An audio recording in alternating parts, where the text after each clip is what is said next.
Good morning, ladies and gentlemen. Welcome to my new video. My name is AJ. I'm here to talk about a number of issues today.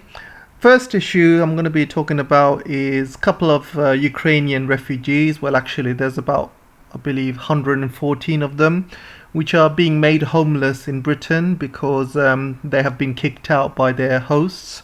I'm going to be discussing that. And another story which just came out, breaking news, is about a British national which has been killed in Ukraine and another one that's gone missing. So before I start talking about these news stories and I'll give you my opinions, I wanted to ask you for a favor. If you can kindly press the like button and also subscribe if you haven't subscribed. Don't forget to comment, don't forget to share if you can. Anything you can to help promote the channel and help with the algorithm. I really appreciate it. If you really want to support me on a personal level, you're welcome to join my Patreon, and you're also welcome to buy me a coffee. I have exclusive content in there.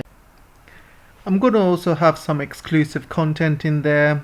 For example, my funny parody videos where I make fun out of all geopolitical events that's happening around the world with my different accents that I have. And also any other videos which YouTube doesn't allow me to upload, anything sensitive about the war or Ukraine or anything related to the war which is too hot for YouTube. So you'll have very much uncut videos on there as well. So anyway, without further ado, let's carry on with the show. So let's start with this hilarious story about how a Ukrainian refugee has been left homeless after the UK host demanded bill money. So let me read this article to you and I'll give you my opinions afterwards. A Ukrainian refugee has been left homeless just days after moving in with a host in Brighton who demanded money from her to pay for utility bills. And also, I'm going to tell you this as well. A Department for Levelling Up, Housing and Community source said it was not acceptable for the host to demand money from the Ukrainian guests. Host can claim £350 from a government fund to cover the cost of housing Ukrainian refugees. So, her name is Olha. She moved in with her host who had registered with the government's Home for Ukraine scheme, but she was told to leave when she was unable to pay the money her host demanded. And the government has said this basically. The government's Home for Ukraine scheme has been badly put together. Amongst its flaws is the fact that there's no mechanism for councils to transfer a Ukrainian guest to an alternative sponsor when something like this happened, she said. So now we come to the juicy bit. At first, Olha thought she would get along well with her host. She provided her with an evening meal when she arrived, but told her she would be expected to provide her own food after that, which is fair enough. But as soon as the host started demanding money, and Olha said it was costing her a lot in utility bills, she contacted the utility companies, asked them how much she has spent that week, and she told me that since I have arrived, the bill have gone up a lot, and I needed to pay her £50 a week for energy bills. She said if I didn't want to pay, then I had to leave, said Olha.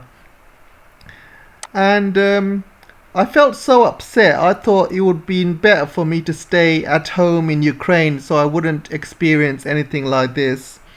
And she left her host's home and managed to find someone from a local church who offered her to stay for a few days. I'm in a very difficult situation because my family are still in Ukraine. My brother is a soldier and my mother refused to leave. I've received contradictory information about what I should do next. I do not want to scare other Ukrainians who are coming here, but what's happened to me is very dreadful. It caused me so much stress and made me feel totally unsafe. My host told me I needed to go, but where should I go? I have only just arrived in UK. So I'll give you my views, guys. This is going to happen to every single Ukrainian coming to UK. And you can see, according to government data, 6,600 people have arrived in UK as part of the Ukrainian sponsorship scheme. And there's another article here which shows that there are about 114 Ukrainians who are left homeless as you can see here, in a survey published last week, the LGA has said 57 councils have been approached by a total of 144 Ukrainian households who have become homeless after arriving under the schemes. I'm sorry to say, but this is a rising issue in UK right now, and this has only just started. This is just the tip of the iceberg. And you can see a huge amount of Ukrainian refugees becoming homeless in UK because all of these schemes that the government has given for £350, £350 a month is not going to cover the bills. And you can see here, as soon as the host started demanding money and said Olha was costing her a lot in utility bills, these British people don't really have a clue. Seriously, they don't have a clue. Not only are they retarded getting all of these Ukrainians into their house. I mean, these Ukrainians, first of all, could be neo-Nazis or Nazis themselves, or even the Nazis' wives. And as of militants' wives and kids, you just don't know who you're going to have around your house. And not only that, you're expected to keep them in your house for free. You're expected to feed them. And look at this article. Look at this line here. At first, Olha thought things would go very well with her host. So let's look at this in more detail, shall we? Look at the first line here. At first, Olha thought things would go very well with her host. Obviously, she thought that. She thought, yeah, I've come to England. I'm living here for free. I don't have to pay any rent. I don't have to pay for any food. This woman is going to cook me some food every night. And look at the next line here. She provided her with an evening meal when she arrived, which is nice of her, but immediately told her she would be expected to provide her own food after that. So immediately the host said, okay, hang on a second. I can't be housing you and feeding you every single day. So you got to make sure you bring your own food and you have your own food, which is fair enough because you're not really adopting a kid, are you? This is like adopting a Ukrainian. You're expected to house them and feed them, look after them. Well, it isn't like that, but I bet all of these Ukrainians feel they are privileged to have a service like that. So this woman said, okay, this meal is for free, but you gotta provide for your own meals. And this causes two problems. First of all, if she has to cook her own meals, obviously she's gonna have to use a lot more gas. And you can see with the next line here, Olha was costing her a lot in utility bills. So I can imagine if she has to cook for her own meals, obviously she's using more gas. If she's having 1 or 2 showers a day, she's obviously using more gas there. And if it's a flat, then sometimes a lot of these flats, they don't have gas, they just have electricity. So she'll be in her room, she'll be on a computer or her mobile, using up energy basically. And extra person in a house uses a lot of energy, and I'll tell you right now, £350 is not going to cut it, at all. So this woman must have looked at her bills, and you can see with this line here, energy bills have gone up a lot, so I needed to pay her £50 a week for energy bills, which is understandable really if you think about it. If the woman only gets £350 a month and her electricity bills are coming up to say £550 or £600, then she asked the Ukrainian lady to pay for the difference, which is not a bad thing to do. She can just say, look, my electricity bills have come up to £500 or £600 a month, and you need to pay me £50 a week, which is £200. And so if she's getting £350 a month from the council and she has a bill for £550, then obviously there's a £200 difference. So she said, give me £50 a week, which is £200 a month, and you can stay here, which is perfectly understandable, which is perfectly legitimate. You can't expect a host not only house you, feed you, pay for extra bills. And a lot of these people in England, they are very stupid. They don't really think about things like that, because I don't have any sympathy for her anyway. I mean, she put herself in this situation. And then she realized that, she can't afford her. It's really, really expensive. And, £350 doesn't cut it. and then she asked the Ukrainian lady to leave. And I can imagine a lot of British people doing that. You know, British people are really suffering in UK right now. They are struggling to make ends meet. They don't even know whether to keep warm or whether to eat. You know, they can't even, they're just one paycheck away from being bankrupt or losing their home. People are really struggling at the moment. The cost of living has gone up so high. And official inflation numbers is about 8.5%, but it is much higher, because if you look at cost of goods in a supermarket and compare it to last month and compare it to last year, you will find that some of the goods have gone up by over 20%. The gas bills, electricity bills have gone up, the petrol prices have gone up, your mortgage rates have gone up. Now you have to pay more taxes as well, your national insurance, so every time you work, you pay more taxes as well. So everything has gone up. Literally, people have no money left. And now they're asking British people to adopt a Ukrainian. And I must admit, a lot of stupid British people have kind of put their hands up and said, yeah, I'll adopt a Ukrainian, and I'll bring them to my house, I'll look after them. But as soon as things get really difficult, and these Ukrainians, there's a story about Ukrainians coming in with their pets and dogs and cats as well, and as soon as reality slaps them hard in the head, and the reality is, you know, look at the bills, how much more expensive keeping these Ukrainians are, and £350 from the government doesn't really cut it. And then you also look at, you know, some of these Ukrainians who come with pets. Those pets are going to destroy your home. And some of these Ukrainians have so many kids to feed as well. So £350 is per household, by the way. It's not per person. So if you have one family, one woman with 7 kids, for example, you know, you still get £350. It's not £350 times 8 or times 7. You know, it's £350 per household. So your bills, looking after one woman and 7 kids, your bills can come up to £2,000 or £3,000, but you're expected to pay for that. So the reality is, a lot of these British people don't really think, and you got to admit that a lot of British people who actually admit these Ukrainians, they're not in a capacity to think in the first place. Obviously, if they're stupid enough to do this, then you know they're not stupid enough to think logically.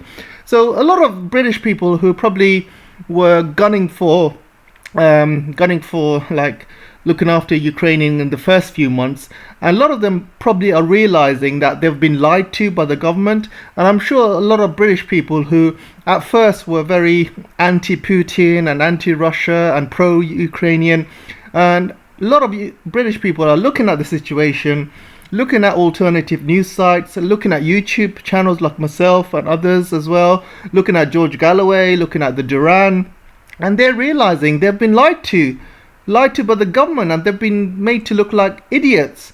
And I'm pretty sure a lot of them are changing their minds.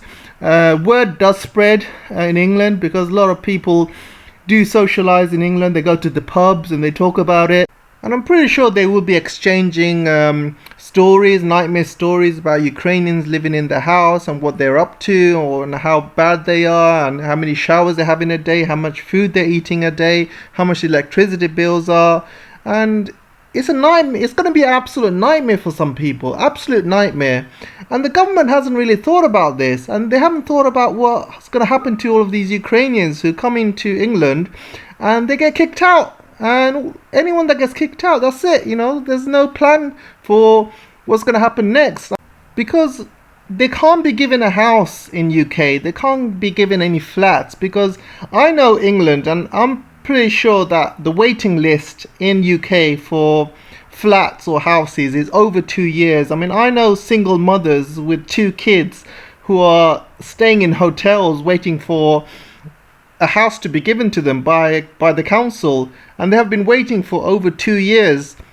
And it's really bad in UK. There's just not enough houses, and there's so many people out there who are unemployed, who are homeless, who can't make ends meet, who need a house and who need a property of their own. They can't afford rent.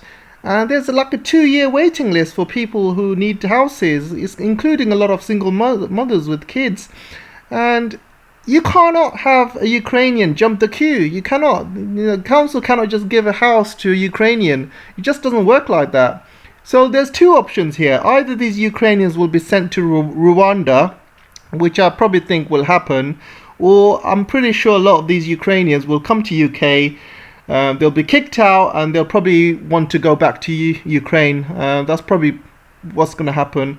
I'm not sure if they'll be allowed to go back to Ukraine. I'm not sure what's going to happen.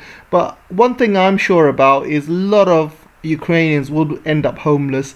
And I'll put myself on the line here, on the firing line, and say probably half of those 6,000 applicants who are coming to UK, probably half of them will end up on the streets, homeless.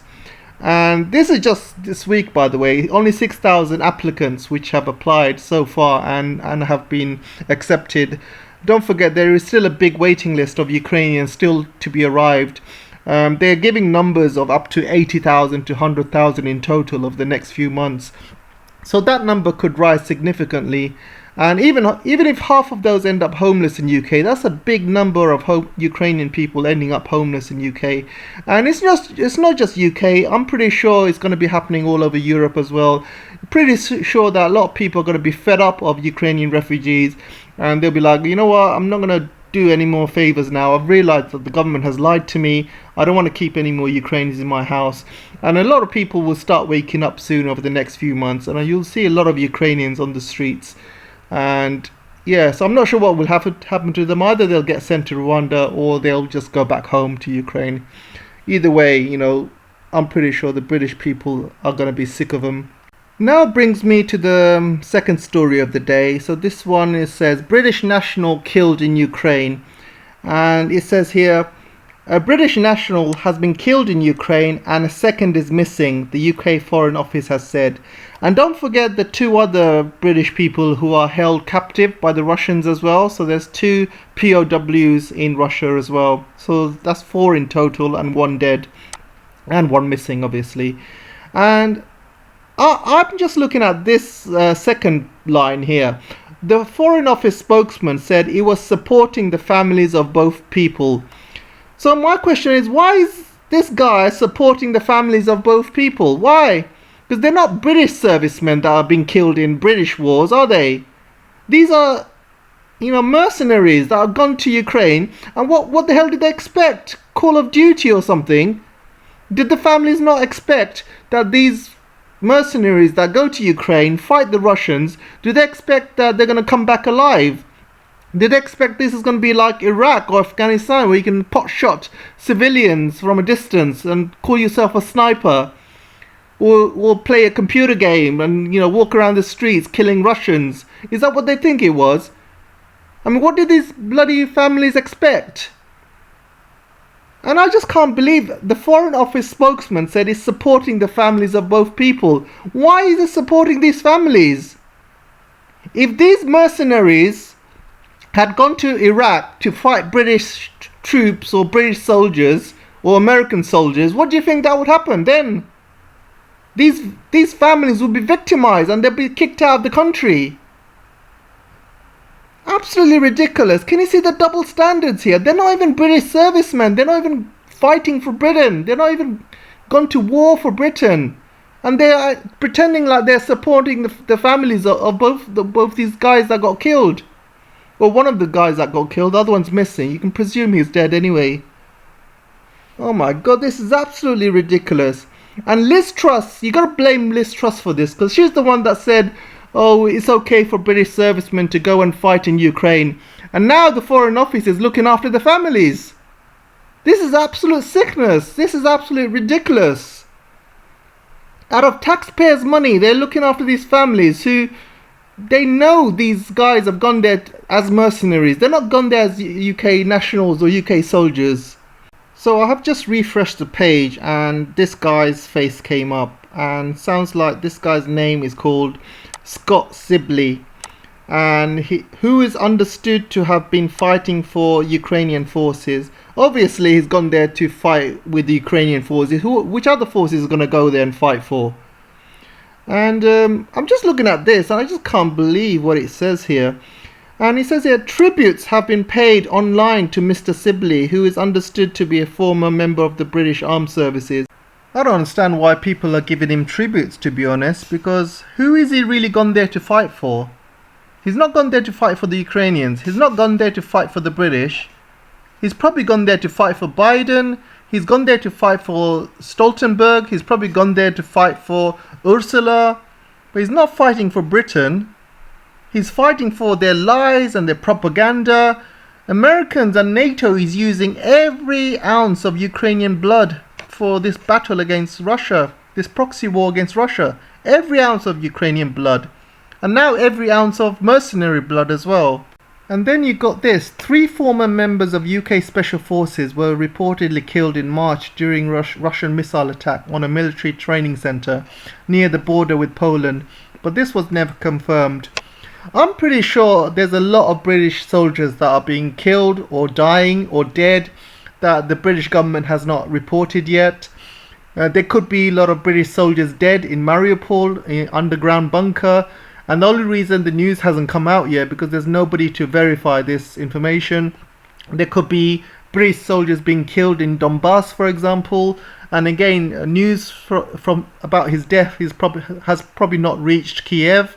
So I'm pretty sure there's a lot more British soldiers that are dying in Ukraine, except, because of the bombardment that Russia's doing and because of all of the soldiers who are being surrounded with no way out, no access to communication. Probably a lot more are dead and the news has not been reached yet. So I wouldn't be surprised if there's a lot more British people who have died. And I wouldn't be surprised if there's a lot more mercenaries from other countries who have died as well, from America, from Canada, all over the world that are stupid enough to go there, thinking that this will be another Iraq or Afghanistan where they can have pot shots firing at Russian civilians or soldiers from a distance. But they probably didn't expect Russian missiles to be falling on their heads. Probably did not expect that in Iraq, probably didn't expect that in Afghanistan, and certainly didn't expect that in Ukraine. And you can see here as well, in the early days of the war, Foreign Secretary Liz Truss said she supported individuals from UK who might want to go to Ukraine to fight, but the government has since advised against this. So obviously the blood is on Liz Truss's hand, and this woman could be the next Prime Minister as well. And you can see there's hundreds of former British soldiers have said that they wanted to go to Ukraine, and while others without a military background have travelled to offer support to the Ukrainians. So you can see there's hundreds and hundreds of British that have actually travelled, some former soldiers and some with no military background. Bunch of idiots, a lot of them, absolute idiots. Anyway, that's all I have time for today, guys. Let me know what you guys think, and I'll see you soon in the next video.